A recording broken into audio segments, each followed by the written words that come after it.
I, Major Ziaur Rahman, do hereby declare the independence of Bangladesh.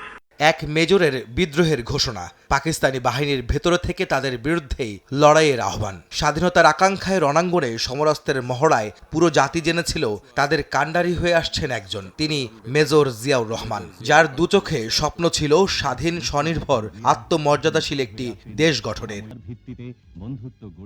৭১ থেকে ৭৫ নানা পট পরিবর্তন, অঘটন আর বিশৃঙ্খলায় নিমজ্জিত দেশ। দিশেহারা বাংলায় সিপাহী জনতার বিপ্লবে আবারও উত্থান ঘটে জিয়াউর রহমানের।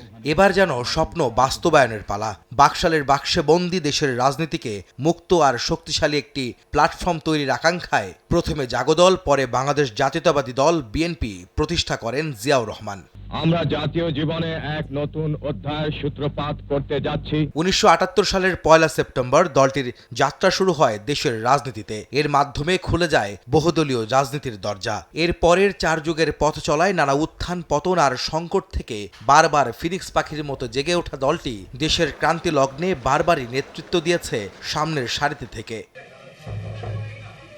একটি ভূখণ্ড আর মানচিত্রের ভেতরে থাকা এক জাতিতে রূপান্তরের মধ্য দিয়ে জাতীয়তাবাদের চেতনায় উদ্বুদ্ধ করার যুদ্ধে বারবার লড়াই করতে হয়েছে দলটিকে। বিএনপির মহাসচিব বললেন, দলটির প্রতিষ্ঠা না হলে ব্যর্থ রাষ্ট্রে পরিণত হতো স্বপ্নের বাংলাদেশ।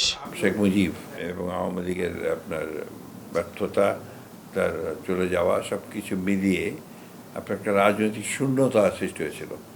আওয়ামী লীগের প্যারালাল কোনো পলিটিক্যাল পার্টি সে সময় ছিল না যে পার্টি টেক ওভার করতে পারে বা আপনার ভালোভাবে চলতে পারে। তখন একটা স্ট্রং পলিটিক্যাল পার্টি আপনার এবং মধ্যপন্থী একটা পলিটিক্যাল পার্টি, এটা খুব বেশি প্রয়োজন ছিল to keep the nation United. ওই সময় যদি ওই দলটা না হতো তাহলে এর বাংলাদেশের রাজনীতি কোন পর্যায়ে যেত, একটা ফেইল্ড স্টেটের দিকে চলে যাওয়ার সম্ভাবনা ছিল।